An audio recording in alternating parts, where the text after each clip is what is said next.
Students, आज हम करेंगे अपना क्लास 11 का नेक्स्ट टॉपिक। ठीक है, हमारा टॉपिक होगा accounting standards and international financial reporting standards, जो कि हमारा है चैप्टर 5। आज हम पढ़ेंगे प्रमाप अकाउंटिंग स्टैंडर्ड्स के बारे में। देखिए, लेखांकन क्या है। लेखांकन मौद्रिक रूप में जितनी भी घटनाएं घटित होती हैं एक व्यवसाय में, उन सबको रिकॉर्ड करने की कला है। ठीक है, इसके अलावा हमने ये भी पढ़ा कि लेखांकन क्या है, एक सूचना प्रणाली है। सूचना प्रणाली मतलब कि वो सूचना देती है, इंफॉर्मेशन प्रोवाइड कराती है जो भी उस संस्था से जुड़े हुए व्यक्ति हैं उन्हें। अब वो व्यक्ति कई तरह के होते हैं, कर्मचारी है, स्वामी है, इन्वेस्टर है, कई तरह के व्यक्ति एक संस्था से जुड़े होते हैं। तो हर एक व्यक्ति जो उस संस्था से जुड़ा होता है वो सब यही चाहेंगे कि फर्म से रिलेटेड, कंपनी से रिलेटेड हमें एक्चुअल और फेयर जो है इंफॉर्मेशन मिले, यानी कि सही और सच्ची जो भी इंफॉर्मेशन है, सूचनाएं हैं, वो हम तक पहुंचे। तो अब सही, ठीक है, और सच्ची, फेयर और मतलब ट्रू क्या होता है, इसके बारे में कहीं क्लियर कट कुछ लिखा नहीं है कि हम किसको मानेंगे, हाँ ये सच्ची है या ये सही है। बस वो एक नैतिक बात होती है, एक जो है नैतिक मूल्य होता है कि भाई फर्म का या कंपनी का दायित्व बनता है कि वो अपने साथ जुड़े हुए सदस्यों को सही इंफॉर्मेशन दे, उनको जो है झूठी रिपोर्ट ना पहुंचाएं। तो अब लेखांकन में इन सब बातों का ध्यान रखते हुए ये डिसाइड हुआ कि भाई हम अपने जुड़े हुए व्यक्तियों को अच्छी जो है सही इंफॉर्मेशन देंगे। इसके लिए लेखांकन की अवधारणा और मान्यता निकल के आई। ठीक है, जैसा कि हमने लास्ट लेक्चर में पढ़ा था, लेखांकन की अवधारणा और मान्यताएं। तो वो अवधारणा और मान्यताओं से काफी कुछ जो है सेट हो गया कि हाँ, हमें इन चीजों को साथ लेके चलना है, हमें इस हिसाब से अपना लेखांकन का कार्य करना है। लेकिन वहां पर भी क्या था, ठीक है, जैसे हमारे निकल के आई एक जनरल एक्सेप्टेड अकाउंटिंग प्रिंसिपल, यानी कि सर्वमान्य कुछ सिद्धांत। सर्वमान्य कुछ सिद्धांत निकल के आए जो कि लेखांकन के सिद्धांत के नाम से हमने लास्ट टॉपिक में पढ़ा था। तो वो सर्वमान्य सिद्धांत ऐसे थे जो निकल के आए कि हाँ, हर एक फर्म, हर एक संस्था इन सिद्धांतों का पालन करेगी। लेकिन वहां पे भी हमने देखा कि कई मान्यताएं, कई परिपाटियां ऐसी थी जहां पे कई ऑप्शंस थी। ठीक है, संस्था से जुड़े हुए व्यक्तियों के पास या जो लेखाकार होता है, ठीक है, जो लेखांकन का कार्य करता है, उसके पास जो है कई ऑप्शन हो जाते हैं किसी एक बात को लेके कि आप इस चीज को ऐसे भी रिकॉर्ड कर सकते हो, ये मेथड भी अपना सकते हो या ये मेथड भी। तो जब कई विकल्प होंगे तब तो हमारे जो है लेखांकन का कार्य होगा वो डिफरेंट रिजल्ट शो करेगा। एक व्यक्ति ने कुछ मेथड लगाया, एक ने कुछ मेथड लगाया है, तो वहां पे फिर जो है हमें कुछ डाउट हो जाएगा कि पता नहीं फर्म ने जो है हमें सही रिजल्ट दिए भी है या नहीं दिए हैं। तो इसी मतलब पॉइंट से बचने के लिए कि पता नहीं फर्म जो है अपना जो डाटा है वो सही शो कर भी रही है या नहीं, तो यही इसी कमी की वजह से क्या निकल के आए, अकाउंटिंग स्टैंडर्ड्स की कुछ परमाप निकल के आए, कुछ स्टैंडर्ड्स निकल के आए कि जिसके बेस पे हर एक फर्म को अपना कार्य करना है। जैसे आप लोगों का कुछ कोई भी कंपटीशन या कहीं पर भी कुछ आप एडमिशन लेने जाते हो तो कुछ एक स्टैंडर्ड फिक्स किए जाते हैं कि भाई जैसे आप लोगों ने किसी और क्लास में, हायर क्लास में या कहीं स्टडी के लिए कहीं एडमिशन लेना है तो वहां पे कुछ स्टैंडर्ड फिक्स किए जाते हैं कि भाई आपके कम से कम 10th में जो है मेरिट होनी चाहिए, 12th में आपके 70% मार्क्स होने चाहिए, ये सब्जेक्ट आपने पढ़े हुए होने चाहिए। तो वो कुछ स्टैंडर्ड्स फिक्स कर दिए कि जो बच्चा उन स्टैंडर्ड्स को फुलफिल करेगा सिर्फ उन्हीं को अलाउड होगा एडमिशन लेने के लिए। तो ऐसा ही यहाँ पे है कि कुछ स्टैंडर्ड्स फिक्स कर दिए जाते हैं कि उन्हीं स्टैंडर्ड्स को मानते हुए आपको अपना लेखांकन का कार्य करना है। तो अब हर एक फर्म के लिए जरूरी हो जाता है कि वो जो स्टैंडर्ड फिक्स किए हैं आप अपना कार्य उन्हीं स्टैंडर्ड्स के हिसाब से करें। तो 29 जून 1973 को किसकी स्थापना हुई, आईएएससी की। आईएएससी मतलब इंटरनेशनल अकाउंटिंग स्टैंडर्ड कमेटी। ठीक है, अंतरराष्ट्रीय लेखांकन प्रमाप समिति की स्थापना की गई 29 जून 1973 को। इसमें ये क्या करती है कि ये लेखांकन के क्षेत्र में नए नए स्टैंडर्ड्स को स्थापित करती है। ठीक है। और ये संस्था जो है हर एक देश के लेखापालकों से या प्रबंधकों से मतलब मांगती है, सुझाव भी मांगती है। उसके बेस पे एक नए प्रमाप का निर्धारण होता है जो हर एक देश में, हर एक सिचुएशन में, हर एक जो है परिस्थिति में जब हम लागू करेंगे तो वो एक जैसा ही रिजल्ट शो करेगा। तो जब कोई ऐसा कोई सिद्धांत, कोई सुझाव जब सारी शर्तों पे, सारी कंडीशनों पे खरा उतरता है, तब अब आईएएससी क्या दे देती है उसको, एक प्रमाप का नाम दे देती है, एक स्टैंडर्ड्स निकल के आ जाता है कि ये भी एक प्रमाप है, आपको अपना कार्य इस हिसाब से करना है, ठीक है। तो भारत में भी हमारी आईएसीआई है, ठीक है। भारत में भी हमारी जो है ये आईसीएआई है जो कि इसकी सदस्य है, ठीक है। Institute of chartered accountancy of India, ठीक है। भारत की भी जो समिति है जो कि लेखांकन के कार्यों पे नजर रखती है वो है आईसीएआई। तो वो ये संस्था भी क्या है, इसकी आईएएससी की एक मेंबर है। इनकी जो कमेटी स्टैंडर्ड फिक्स करती है, आईसीएआई इंडिया में उन स्टैंडर्डों को अप्लाई करती है। कई बार क्या होता है कि कुछ स्टैंडर्ड्स ऐसे होते हैं कि कुछ एक देश के माहौल के अनुसार उनमें थोड़ा सा चेंजमेंट किया जा सकता है, तो आईसीआई वही करती है, इन स्टैंडर्ड्सों को अपनाती है। और जिन स्टैंडर्ड्स में थोड़ा चेंज करना होता है कि भाई हमारे देश में हम अप्लाई नहीं कर पाएंगे क्योंकि हमारे देश में ऐसी कंडीशंस नहीं है, तो उनमें थोड़ा बहुत चेंज करके भारत में लागू होने लायक वो स्टैंडर्ड किस रूप में आ सकते हैं वैसा रूप उसे देखती है। और इसके अलावा आईसीएआई खुद अपने स्टैंडर्ड्स भी फिक्स करती है, क्योंकि अब देखिए ये तो क्या इंटरनेशनल संस्था, इसे तो हर एक देश को एक जैसा मान के चलना है, लेकिन भारत का अलग वातावरण है, अलग जलवायु है, अलग है सब कुछ, ऐसे ही किसी दूसरे देश का अलग है। तो हर एक देश का अपने जो है परिस्थितियों के अनुसार कुछ एक जो है इन्वायरमेंट अलग होता है, इसलिए अपने देश के इन्वायरमेंट को देखते हुए आईसीएआई जो है अपने कुछ से खुद के भी स्टैंडर्ड फिक्स करती है जो कि भारत में काम करने वाले हर एक कंपनी, हर एक फर्म को लागू करने होते हैं। तो यहाँ से निकल के आया हमारा अकाउंटिंग स्टैंडर्ड्स, ठीक है। अब हमारा है अकाउंटिंग स्टैंडर्ड्स का कॉन्सेप्ट। ये क्या है लेखांकन प्रमाप कि यह लेखापालकों पर लागू की गई आचार संहिता है, कोड ऑफ कंडक्ट। आचार संहिता क्या होती है, देखिए हमारे लिए एक बाउंड्रीज तय कर देती है, एक सीमा बना देती है कि भाई आपको इस सीमा में रहते हुए कार्य करना है। तो लेखांकन के प्रमाप भी हमारे लिए वो आचार संहिता ही है, वो कोड ऑफ कंडक्ट ही है, वो बाउंड्रीज ही है जिसके अंदर रहते हुए, जिस दायरे में रहते हुए हमें अपना कार्य करना है, ठीक है। उसके बाद है नेचर ऑफ अकाउंटिंग स्टैंडर्ड्स की, लेखांकन के प्रमापों की क्या प्रकृति है, किस तरह के ये प्रमाप होते हैं, इनकी क्या नेचर है। तो फर्स्ट है लेखांकन की नीतियों और व्यवहारों की कसौटी है, कि जितने भी लेखांकन की नीतियां निकल के आती हैं, जो भी व्यवहार निकल के आते हैं, ठीक है, वो किसके ऊपर परखे जाते हैं, प्रमापों पे। यानी कि कोई भी लेखांकन की नई पॉलिसीज, ठीक है, कोई भी नई थ्योरी निकल के आती है तो ऐसे ही वो अप्लाई नहीं की जाती, पहले उसको उन स्टैंडर्ड्स पर परखा जाएगा। जैसे आपको किसी भी स्कूल में ऐसे ही सीधा एडमिशन नहीं दिया जाता, आपको पहले क्या एक एंट्रेंस एग्जाम लिया जाता है, ठीक है, आपका टेस्ट लिया जाता है कि क्या भाई आप हमारे स्टैंडर्ड्स के अनुसार हो भी उस लायक या नहीं हो। जब उस स्कूल के प्रमापों के ऊपर आप खरे उतरोगे तभी आपको वहां पे एडमिशन मिलेगा। तो ऐसे ही लेखांकन की जितनी भी नीतियां और जो भी नए नए ट्रांजैक्शंस निकल के आते हैं उनको इसी प्रमापों के कसौटी के ऊपर परखा जाता है कि भाई ये प्रमापों के ऊपर सही निकलते भी हैं या नहीं निकलते। इससे विवरण तुलनात्मक हो जाते हैं। इससे क्या होता है प्रमापों से कि हमारे जो भी रिजल्ट हैं, जो भी हमारे विवरण हमने बनाए हैं, ठीक है, profit and loss, balance sheet, ये क्या हो जाते हैं, तुलनात्मक हो जाते हैं, यानी कि हम इनकी तुलना कर सकते हैं। कैसे, देखिए एक फर्म ने कुछ अलग मेथड अपनाया, एक फर्म अपने हिसाब से रिजल्ट तैयार कर रही है, तो हम उसकी तुलना नहीं कर पाएंगे। जैसे आप देखिए, आप अपने रिजल्ट की तुलना आप 12th के बच्चों के साथ तो नहीं कर सकते ना, 10th के बच्चे 12th के बच्चों के साथ अपना कंपैरिजन नहीं कर पाएंगे।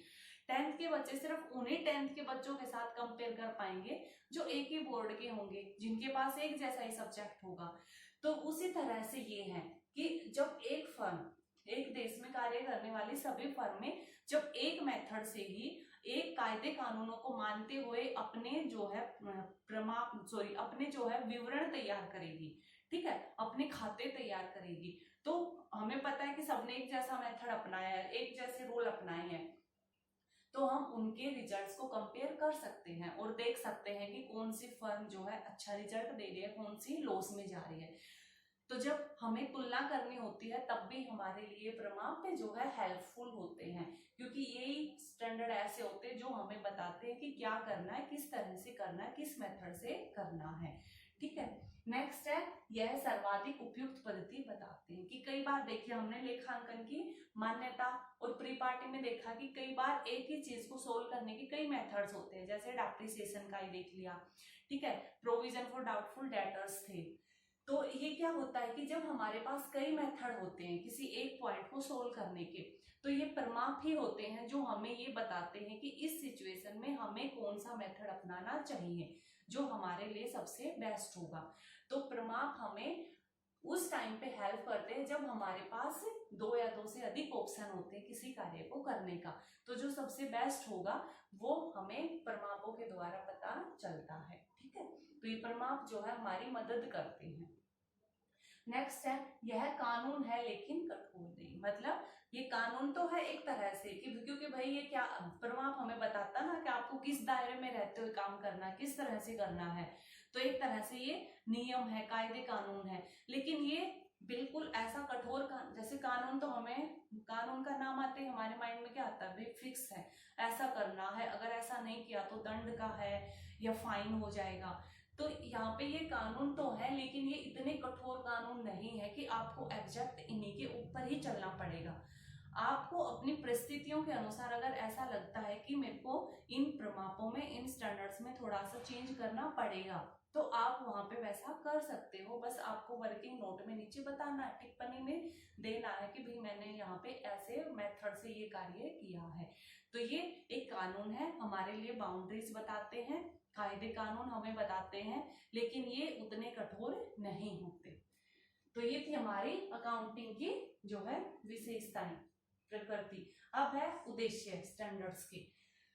उद्देश्य में क्या आता है, सबसे पहले उद्देश्य हमारा एक रूपता।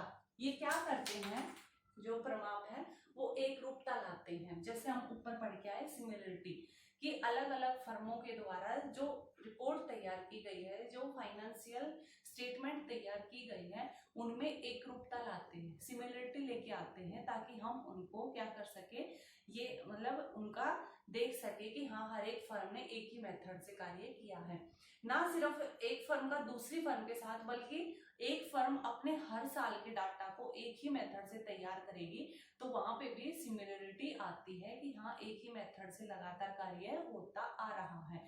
तो वहां पे जो उस संस्था से जुड़े हुए व्यक्ति हैं उनको भी उस चीज पे विश्वास हो जाता है कि भाई कुछ जो है यहाँ पे छल कपट नहीं किया गया, क्योंकि हर साल इसी मेथड से रिजल्ट निकालते आए हैं, तो यहाँ पे कोई भी कपट झूठे नहीं है। नेक्स्ट है तुलनात्मकता। जब हम एक ही प्रमापों के हिसाब से जो फिक्स कर दिए गए हैं, जो स्टैंडर्ड्स, जो कायदे कानून बना दिए गए हैं, जब उन्हीं हिसाब से हर एक फर्म अपना कार्य करती है, तो वहां पे हम उनके जो रिजल्ट है उनको कंपेयर भी कर पाते हैं इजीली, जो कि यहाँ पे भी अभी पॉइंट समझाया था कि हम उनके रिजल्ट्स को कंपेयर कर पाते हैं और देख पाते हैं कि कौन सी संस्था अच्छी चल रही है और कौन सी लॉस में जा रही है। नेक्स्ट है विश्वसनीयता। जो फर्म इन जो है आईएएससी के द्वारा तय किए गए प्रमापों के अनुसार कार्य करती है ना, उस फर्म के ऊपर लोगों का विश्वास ज्यादा होता है, क्योंकि उन्हें ये होता है कि भाई ये फर्म तो जो एक्चुअल में कायदे कानून और जिस बाउंड्रीज के अंदर रह के कार्य करना है, ये उन सबको मानती है। तो इसका मतलब इसने कुछ झूठ नहीं बोल रखा, कोई पॉइंट नहीं छुपा रखा, ठीक है। तो जो जनता है वो ऐसी फर्मों पे ज्यादा विश्वास करती है। और एक फर्म जो है अपना, जैसे आप एक एग्जांपल ले रहे हो, अब कोई दुकान वाला है, आप उससे उधार में चीज लेके आते हो, वो लिखता नहीं है, कहता है हाँ हाँ कोई बात नहीं, याद रहेगा याद रहेगा। जब आप कभी बताते हो कि बताइए मेरा कितना उधार हो गया, तो वो एक लंबी चौड़ी अमाउंट बता देता है, लेकिन आपको लगता है यार इतना तो मैं सामान उधार में नहीं लेके गया था, ठीक है, लेकिन अब आपके पास कोई ऑप्शन भी नहीं है। लेकिन जबकि दूसरा एक व्यक्ति है, वो आपकी हर एक उधार को लिखता है, जब आप उससे पूछने जाते हो वो आपके आगे दिखा देता है अपना लिखा हुआ कि भाई इतना उधार हो गया, तो आपको उस दुकान वाले पे ज्यादा भरोसा हुआ ना, हाँ भाई इसने झूठ नहीं बोल रखा, हर एक पॉइंट इस डेट में लिख रखा है कि इस डेट में मैं इतना सामान लेके गया, इसमें इतना, तो हम उस पर ज्यादा विश्वास करेंगे जिसने अपना पूरा रिकॉर्ड मेंटेन कर रखा है अच्छे से। तो यही चीज यहाँ पे है कि विश्वसनीय हो जाते हैं उस संस्था के जो है रिजल्ट्स, विश्वसनीय हो जाते हैं जो अपना विवरण किस पे तैयार करते हैं, स्टैंडर्ड्स के हिसाब से तैयार करती है। नेक्स्ट है वित्तीय संघर्षों को सुलझाना। कई बार क्या होता है कि संस्था में देखिए कई तरह के व्यक्ति जुड़े होते हैं, कर्मचारी भी है, स्वामी भी है, पैसे लगाने वाले व्यक्ति भी होते हैं, इन्वेस्टर, फर्म को चलाने वाले भी होते हैं, प्रबंधक है, तो उन सबके ना अलग अलग हित होते हैं। अलग अलग हित मतलब स्वामी चाहेगा कि लाभ ज्यादा हो, प्रबंधक चाहेगा कि कार्य अच्छे से हो, कर्मचारी चाहेगा कि हमें ज्यादा से ज्यादा सैलरी मिले, बोनस मिले, तो हर एक का अपना अपना फायदा होता है। हर एक चाहेगा कि ये साइड अच्छी होनी चाहिए, ये ज्यादा अच्छा होना चाहिए, तो वहां पे कई बार क्या होता है कि थोड़ा टकराव हो जाता है। कर्मचारी चाहेंगे कि हमें बोनस मिलता रहे, हम स्वामी चाहेगा कि लाभ सही हो जाए, ठीक है, और फिर बोनस भी नहीं देना चाहेगा स्वामी, क्योंकि हर बार बोनस बांटता रहेगा तो फर्म के पास क्या बचेगा।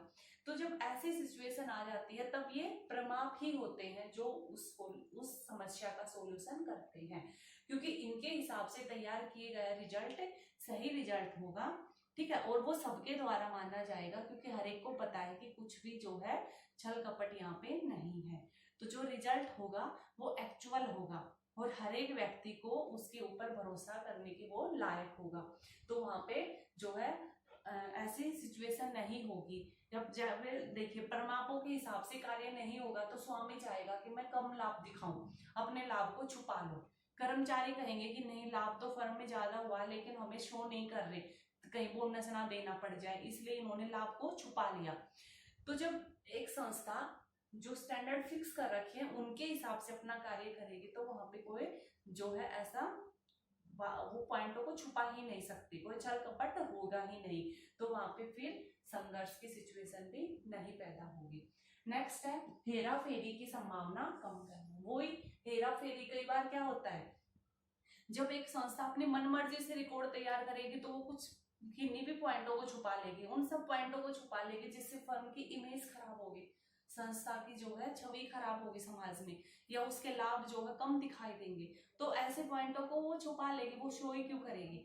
लेकिन जब एक संस्था प्रमापों के हिसाब से अपना जो है विवरण तैयार करेगी तो वहां पे ऐसी संभावना ना के बराबर होती है कि वो कुछ पॉइंट को छुपा ले, वहां पे हम नहीं छुपा सकते, हमें स्टैंडर्ड्स के हिसाब से अपना कार्य करना पड़ता है। नेक्स्ट है अंक एक्सको की सहायता करना, ठीक है। ऑडिटर्स क्या होते हैं, वो देखते हैं कि एक फर्म ने, जैसे हमारा क्या होता है रिपोर्ट कार्ड निकल के आ गया, अब हमारे पेरेंट्स को रिपोर्ट कार्ड दिखाया जाता है, ठीक है, तो वो उसको देखते हैं ना रिपोर्ट कार्ड को कि पिछले साल ये था, इस बार ये है, कहाँ क्या कुछ कैसा हुआ, प्रोग्रेस करी या नहीं करी, मतलब पेरेंट्स हमारे एंड में पेरेंट्स के पास जाता है, वो देखता है। ऐसे ही जो है कंपनी ने जो विवरण बना दिए उनको एक व्यक्ति होता है जो चेक करता है कि सही भी बनाए हैं या नहीं बनाए हैं, या फिर कहीं पर गड़बड़ घोटाला कर रखा है, तो वो व्यक्ति जो उन विवरणों को जांचता है, देखता है, ठीक है, उनकी सत्यता को परखता है कि भाई सही तरह से बनाया गया विवरण या नहीं, उसे ही बोलते हैं ऑडिटर। तो ऑडिटर की ये सहायता करते हैं प्रमाप, कैसे सहायता करते हैं, क्योंकि प्रमाप उसके पास पहले से ही होते हैं कि भाई इन हिसाब से कार्य करना है। तो जब एक बंदे के पास पहले से ये पता होगा कि इस चीज को इस तरह से लिखना है, इस चीज को इस तरह से करना है, तो उसको अपना काम करने में आसानी हो जाएगी, वो इजीली फर्म के जो है अकाउंट खाते जांच पाएगा कि इसने भी उसी मेथड से काम किया है या नहीं किया है, ठीक है।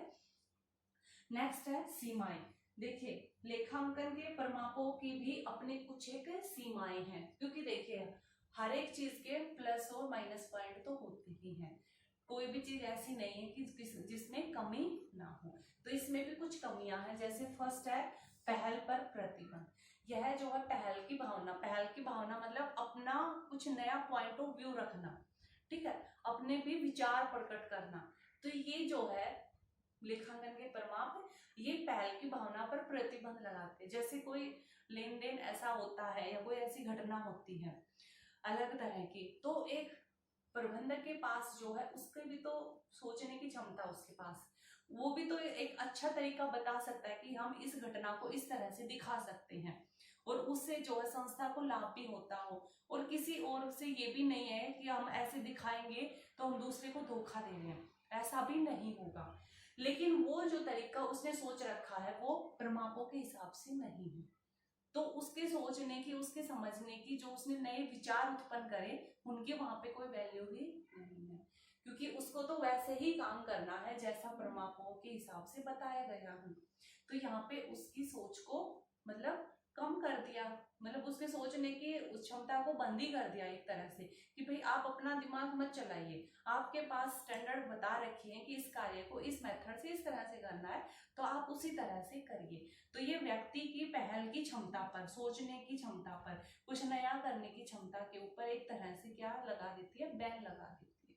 तो ये इसकी एक कमी है। नेक्स्ट है कठोर होना, कि ये अपने आप में कठोर है, क्योंकि ये फिक्स होते हैं कि इस कार्य को, इस मेथड को इस हिसाब से करना है, तो ये कठोर नेचर के होते हैं। ऐतिहासिक लागत पर आधारित लेखांकन परिमाप क्या होते हैं, हिस्टोरिकल कॉस्ट पर आधारित होते हैं, जो कि हम पिछले लेक्चर में पढ़ के आए थे कि जो भी लेन देन होते हैं, जो भी संपत्तियां होती हैं, उनको हम ऐतिहासिक लागत पर दिखाएंगे कि जिस मूल्य पर हमने उसको परचेज किया था उस मूल्य पर दिखाएंगे। मार्केट में अब उसकी क्या वैल्यू है वो हम यहाँ पे मायने नहीं रखेगी। तो ये भी इसकी एक कमी है, क्योंकि हो सकता है कि जो जमीन हमने 2 लाख में खरीदी 10 साल पहले और अभी तक हम उसको 2 ही लाख की दिखा रहे हैं, लेकिन मार्केट में अब उस जमीन की कीमत 20 लाख है। लेकिन क्योंकि लेखांकन की मान्यताओं के हिसाब से ये मान्यता है कि जब तक आप उस संपत्ति को बेच नहीं देते, तब तक आप उस संपत्ति का मूल्य वो ही दिखाओगे जिस मूल्य पर आपने वो खरीदी थी। तो यहाँ पे वो जमीन 2 लाख की दिखती रहेगी। तो ये इसकी कमी है। नेक्स्ट है अंकेक्षकों के निर्णय में बाधा। ठीक है, इसमें क्या होता है, वही ऑडिटर के, ठीक है, कि ऑडिटर का जो डिसीजन होता है कि कई बार उसको हो सकता है कि वो रिपोर्ट जांचते हुए, खाते जांचते हुए कुछ अलग मेथड उसको लगे कि इस मेथड से अगर फर्म ने ये काम किया होता तो और अच्छा रिजल्ट निकल के आता, लेकिन उनकी ऐसी सोच को, उनके निर्णय को यहाँ पे लागू नहीं किया जाता, क्योंकि यहाँ पे उसको अपना हर एक कार्य परिमापों के हिसाब से करना पड़ता है। तो ये भी इसकी एक कमी है। नेक्स्ट है IFRS। ठीक है, IFRS क्या होता है,